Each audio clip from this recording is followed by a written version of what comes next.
Bienvenue dans l'univers du Sweet Papy Podcast. Orchestrer le quotidien de nos aînés lors de leur perte d'autonomie, tout en se préservant, est un défi journalier, un challenge émotionnel et logistique. Heureusement, dans ce podcast, vous allez pouvoir compter sur une information claire et du soutien pour organiser leur quotidien avec bienveillance. Dans cet épisode, nous allons partir dans le monde de l'intelligence artificielle. Apporter un soutien cognitif, une sécurité, un lien social et familial à domicile, le défi était important. La société Linkia m'a contacté il y a quelque temps pour me présenter Lily, un aidant numérique interactif pour les personnes en perte d'autonomie à domicile et pour les aidants.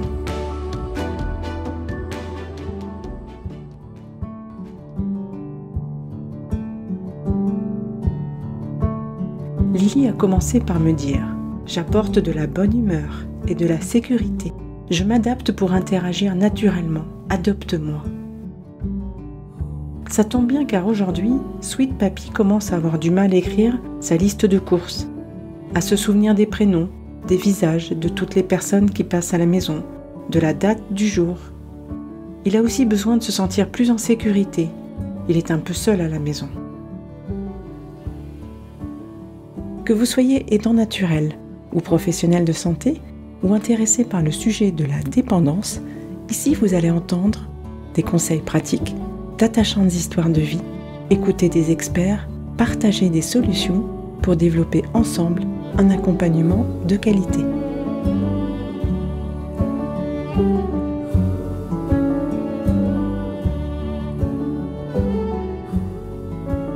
Bonjour à toutes les deux, bienvenue dans l'univers du Sweet Papy Podcast.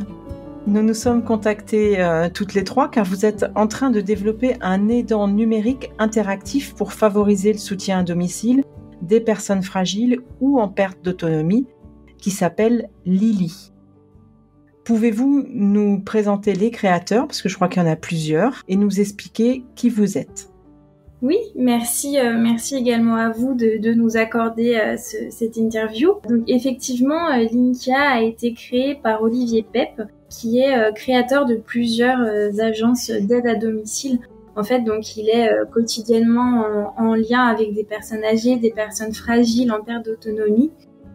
Et c'est comme ça qu'il a eu l'idée de créer Lily, qui est un aidant proactif et interactif qui va permettre à ces personnes-là d'avoir en fait des usages numériques mais très adaptés à leur situation en fait et sans apprentissage, qui va leur permettre tout simplement par exemple de communiquer à distance avec la famille de manière très simple, très simplifiée, en visio ou de recevoir des photos. Toute une notion aussi de téléassistance et d'aide mémorielle qu'on vous détaillera après. Parmi aussi les cofondateurs, on retrouve une autre personne qui est gérant d'aide à domicile et une troisième personne qui est un peu plus dans ce qu'on appelle les interactions humain-machine en fait. Quel est l'objectif et qui vous soutient dans cette recherche ? Alors, on a un objectif de maintien à domicile, de lutte contre l'isolement, de créer un lien intergénérationnel entre les personnes âgées, les personnes fragiles et leurs familles, mais aussi d'apporter ce qu'on appelle une aide mémorielle. On a un premier objectif de soutenir la mémoire et en parallèle d'apporter un petit peu de bonne humeur aussi à domicile et de rassurer bien évidemment les aidants et la famille, puisque aussi auront un rôle essentiel dans ce projet puisqu'ils auront une application en fait qui sera reliée à Lily. Donc pour ça, on s'est entouré de beaucoup de partenaires. Pour nous, c'est très important. On travaille avec des associations d'aidants, des associations d'aidés. On travaille avec aussi des organismes, des institutionnels. On travaille avec la région Auvergne-Rhône-Alpes qui nous soutient sur le développement d'un jeu cognitif qui permettra justement d'avoir ce côté un petit peu d'aide mémorielle au quotidien, dans le but de valider une méthode en fait, donc on a une thèse en cours, donc on a aussi beaucoup de recherche et développement, une méthode en fait qui permettrait grâce à notre outil de ralentir le déclin de la mémoire. Donc voilà, on travaille avec le CHU de Saint-Étienne, des laboratoires aussi de neurocognition, de psychologie. Donc on a vraiment cet objectif de ralentir ce déclin de la mémoire et en parallèle de maintenir ces personnes fragiles à domicile tout en rassurant un petit peu tout l'environnement qu'il y a autour de ces personnes. Est-ce que vous pouvez me décrire Lily ? Alors, c'est L-I-L-Y, Oui, qu'on ne se trompe pas, parce que au début, je me disais, c'est dans quel sens ? Vous n'utilisez pas le terme tablette, vous m'avez dit, alors je vous laisse la décrire. Alors, Lily, donc, c'est cet aidant numérique. Quand il arrive chez vous, il est déjà tout assemblé, il faut le savoir. Donc, il est composé d'un socle, un socle ergonomique qui est assez lourd, il fait un peu plus d'1 kilo, à peu près 1,5 kg. Ce poids est justifié, c'est fait justement pour éviter la tentation de le déplacer, puisque une fois qu'il est positionné dans la pièce de vie, on n'y touche plus. Il est là, il y reste, c'est comme ça. Donc sur ce socle est fixée une tablette avec un écran tactile. Je développerai après, mais l'écran tactile nécessite très très peu d'interaction finalement. Et il y a également une prise, puisque Lily doit être branchée en permanence. Il peut s'adapter au rythme de vie de la personne, et il a un mode veille qui est prévu pour la nuit par exemple. Mais il doit être branché en permanence car il y a une fonction de téléassistance qui est assez importante et surtout qui est là pour rassurer les aidants et les aider dans leur quotidien. Donc voilà un petit peu comment ça se présente. C'est juste un branchement à faire et juste une petite place à lui trouver. Il y a besoin d'une ligne téléphonique, par exemple ? Non, en fait... c'est tout par Internet, C'est ça. En fait, Lily a une petite carte 4G déjà sur elle. En fait, on s'est dit, et on a vu ça en faisant nos études aussi, en allant sur le terrain, que bien souvent, des personnes n'ont pas forcément une box ou n'ont pas forcément la Wi-Fi à domicile. Et même si elles l'ont, il suffit d'une coupure de courant, par exemple, pour que ça ne fonctionne plus. Donc, on a décidé, d'implémenter tout de suite Internet sur Lily. Et ça prend en compte donc notamment la visio et comme vous dites la téléphonie, pouvoir contacter sa famille. Donc il y a déjà Internet dedans là-dessus, comme ça il n'y a pas de souci. D'accord. Alors moi j'ai compris que vous aviez une cible entre guillemets un petit peu particulière, c'est à destination de 2 types de profils pour lesquels Lily va s'adapter. Est-ce que vous pouvez détailler un petit peu plus ? Oui, donc effectivement, on a établi pour l'instant 2 profils. On va avoir un profil ce qu'on appelle un peu plus autonome et un profil un petit peu plus dépendant, puisqu'on sait par exemple qu'une personne atteinte de troubles cognitifs, type maladie d'Alzheimer, on va pas lui rappeler la veille qu'elle a un rendez-vous chez le médecin. On va plutôt lui rappeler par exemple 1 heure à l'avance ou à un temps bien défini. Avec des détails un petit peu moins importants. Ça va vraiment être adapté au profil de la personne. Donc ce profil est défini en amont selon la personne, ce qui permet d'orienter du coup les usages et les besoins. Si on doit prendre un exemple concret. Alors, Madame Martin, 56 ans, c'est la fille de Monsieur Martin et elle aide son papa en venant régulièrement à domicile. Et lui a environ 80-85 ans. Il est un petit peu dépendant, mais il peut rester à domicile. Qu'est-ce que Madame Martin va apporter à son papa avec Lily ? Alors, pour vous expliquer, déjà, on peut décrire les 3 fonctionnalités qu'il pourra utiliser à domicile. On a donc la première fonctionnalité de téléassistance. Donc sur l'écran en permanence, il y aura un bouton d'appel d'urgence, un bouton rouge en fait, ce qui fait que quand la personne va appuyer dessus, automatiquement, les proches désignés vont recevoir une alerte sur téléphone et ils pourront du coup enclencher la visio automatiquement et voir ce qui se passe. Pourquoi communiquer avec son proche et voir pourquoi il se sent pas bien. Il y a tout aussi une partie analyse de présence où Lily va être capable de connaître les habitudes de vie de la personne. Ce qui fait que, par exemple, tous les matins, si à 8 heures, la personne a l'habitude d'échanger avec Lily, de regarder la météo, de regarder ses photos, ou tout simplement de passer devant Lily, et qu'un matin, il se passe rien et qu'il n'a pas de rendez-vous prévu, là, Lily va être en capacité aussi d'alerter les proches et ils pourront donc enclencher la visio et voir la pièce de vie, voir si la personne est dans la pièce, par exemple. Donc, on a toute cette partie-là qui va rassurer les aidants. Ensuite, on a une partie, ce qu'on appelle rappel cognitif, donc une aide mémorielle, finalement un agenda géré par les aidants, par la famille, où ils pourront donc rentrer les rendez-vous de leurs proches, les rendez-vous extérieurs, les rendez-vous à l'orthophoniste, au médecin, les rendez-vous à domicile, l'aide ménagère, l'aide-soignante qui vient, l'infirmière qui vient à domicile. Ça peut être aussi des messages de prévention, pense à boire de l'eau. Ça peut être aussi des messages liés à la vie quotidienne, par exemple, il est l'heure de sortir les poubelles, il est l'heure de manger. Voilà, des rappels. Qui est-ce qui rentre ces messages-là? Les aidants sur leur application qu'ils auront téléchargée sur leur téléphone ou sur ordinateur. Et en fait, ils créent un compte. Donc, il y a un aidant principal qui va ensuite créer un compte aux autres personnes de la famille pour que ce soit très sécurisé. Chaque personne aura un compte avec ses identifiants.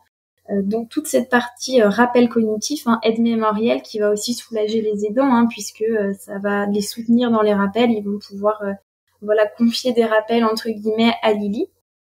Et toute une partie communication simplifiée. Donc, toujours pareil, sans apprentissage, notamment la visio et la réception de photos. Donc, si la petite fille appelle son grand-père pour faire une visio, Lily va dire, par exemple, Jean, es-tu là? Ta petite fille veut te voir en visio. Et de là, il aura juste à dire oui ou non, ou appuyer sur l'écran oui ou non, et voilà. Et tout se lance automatiquement. On a voulu faire quelque chose de très simple et très accessible, justement, de manière très proactive, en fait, pour que la personne n'ait pas besoin d'apprendre à utiliser Lily. C'est-à-dire que Jean, en arrivant devant la tablette le matin, peut trouver aussi des messages de la famille. Bien sûr, oui. C'est ça. Quand vous parlez de faire travailler la mémoire de son proche à distance, c'est quel outil que vous mettez en place à travers Lily? Alors là, par exemple, grâce à la région Auvergne-Rhône-Alpes, on développe un jeu cognitif qui va en fait permettre à la personne de jouer à domicile dans un environnement sécurisant, un environnement où il se sent bien et pas en situation stressante par exemple, à l'hôpital ou en séance. L'idée, c'est de développer quelque chose de très intuitif, de ludique. Donc l'étude dure sur plusieurs temps. Là, pour l'instant, on va avoir des personnes volontaires qui acceptent de jouer à des petits jeux et d'avoir ensuite leur retour pour construire le plus simple possible un petit jeu qui peut se jouer à domicile. Donc ça apportera une aide mémorielle. Donc par exemple, avec des photos, la famille peut envoyer des photos et taguer des personnes sur la photo en demandant essaye de retrouver qui c'est qu'il y a sur la photo. Voilà, ça va être ce genre de petite aide.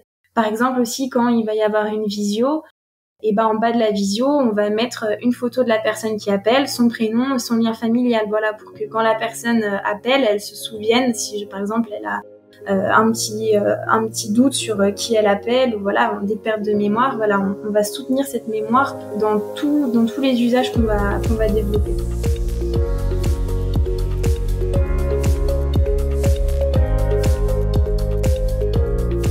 Notre cible, ce sont les personnes en rupture numérique qui ont des troubles cognitifs.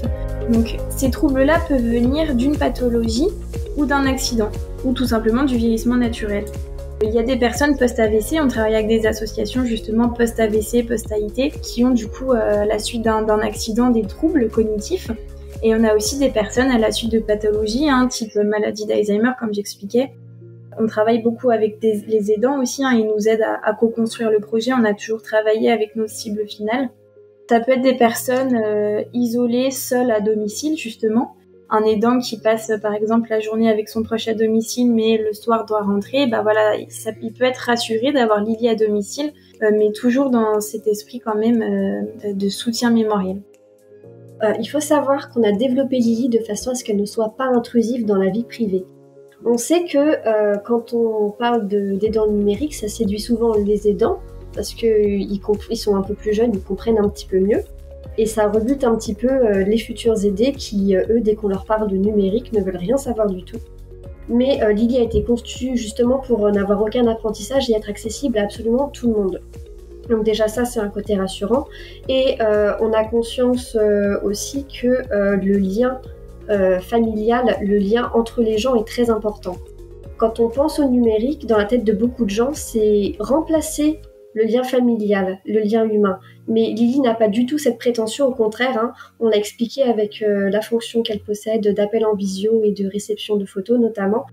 Lily, elle est là pour consolider le lien entre les personnes, entre des proches et de faire perdurer et pas du tout le remplacer. Donc c'est aussi quelque chose qui nous tient à cœur, puisque comme Florine vous l'a si bien expliqué, Lily, elle est co-construite. On l'a toujours fait avec les aidants, avec les aidés, avec les personnes qui finalement étaient destinées à l'avoir pour répondre au mieux à leurs besoins et faire en sorte qu'il n'y ait pas ce côté intrusif. Alors oui, il y a de la téléassistance, mais c'est uniquement en cas d'urgence.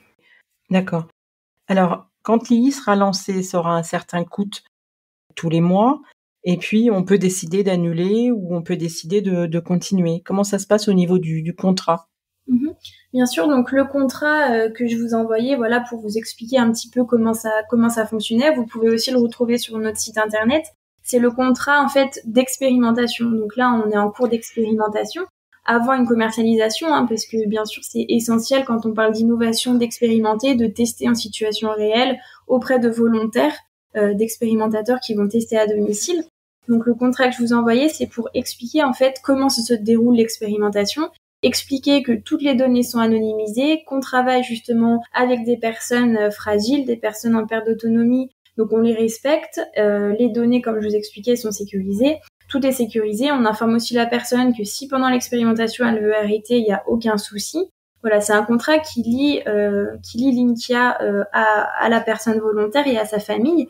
On propose aussi à toutes les personnes de la famille qui veulent installer Lily, du coup, de leur envoyer des identifiants sécurisés. Donc voilà, c'est vraiment un contrat pour structurer l'expérimentation. On est obligé.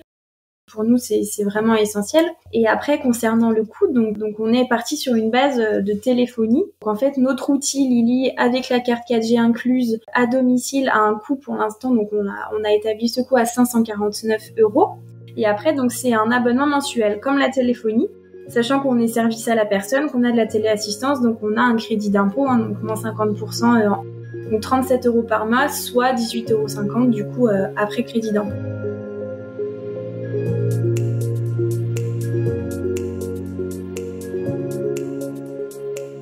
Que voilà, on recherche des volontaires aussi pour jouer à des petits jeux, pour aussi après construire. Il suffit de prendre rendez-vous après avec nous. On peut faire ça à distance sur ordinateur, comme je vous l'avais expliqué. On a créé un lien justement pour prendre rendez-vous en ligne. Et toutes les personnes qui souhaitent... En fait, il faut l'aider et l'aidant, mais l'aidant ne doit pas intervenir pendant que l'aidé joue. Toujours dans les exemples pour que ça soit plus simple, je prends ma tablette, je vais chez ma voisine d'en face. Mes voisins, ils ont 84 et 89 ans. Et j'arrive avec la tablette et je leur fais faire ce jeu pour... Alors, tablette ou ordinateur, oui, n'importe. Donc, vous avez un chercheur en visio quand même. Il y a un de nos 2 chercheurs qui reste en visio avec vous pour D'accord, donc on fixe des rendez-vous à des jours et des heures bien particulières, en fonction. Que la personne soit disponible pour vous. Donc, il vous explique les règles du jeu, entre guillemets, des 3 petits jeux. Ensuite, il vous laisse une dizaine de minutes. Donc, il laisse l'aider jouer une dizaine de minutes. Et à la fin des 10 minutes de chaque jeu, il fait un petit recueil. Donc, il demande le niveau de difficulté, comment il a trouvé ça, facile, difficile, la charge émotionnelle qu'il a ressentie. Et nous, ça va nous permettre de construire un vrai jeu, un nouveau jeu qui n'existe pas, un jeu innovant, justement, à l'aide de ces résultats-là. D'accord. Bon, parce que moi, j'aurais rêvé de prendre Lily pour pouvoir aller l'expérimenter, parce que je trouve que c'est vraiment extraordinaire. C'est quelque chose que j'aurais adoré avoir. Je suis ravie que vous développiez ça et j'espère que cette application va grandir et va se modifier aussi au fur et à mesure parce que on va tous vieillir, donc je suis la génération qui arrive tout de suite après normalement. Mais bon, j'ai bien compris que ça pouvait toucher aussi des gens plus jeunes, malheureusement c'est comme ça. Mais en tout cas, oui, c'est une belle idée. On a des petites vidéos qui sont en ligne sur YouTube qui peuvent être intéressantes à regarder aussi. En tout cas, je suis ravie de vous avoir eu de nouveau. Et on tenait à vous remercier encore une fois. Merci à vous. Voilà, c'est une très belle expérience pour nous de parler aussi à l'oral comme ça, de raconter le projet et qu'il soit sous podcast parce qu'on sait que c'est quelque chose d'intemporel, qui peut être écouté encore et encore. Voilà, c'est une très belle expérience. On est vraiment très heureuse aujourd'hui de partager tout ça avec vous. Et en tout cas, bravo pour tous ces podcasts.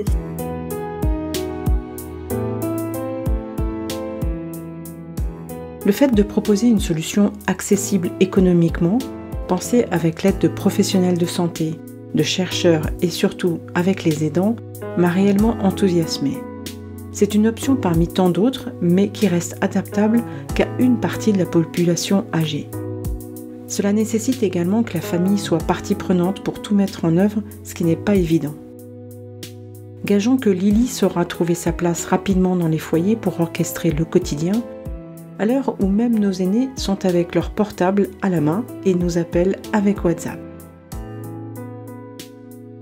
Lily est encore en phase de test, si cela vous intéresse ou intéresse vos proches, pour faire un essai avec cette tablette. N'hésitez pas à contacter Linkia.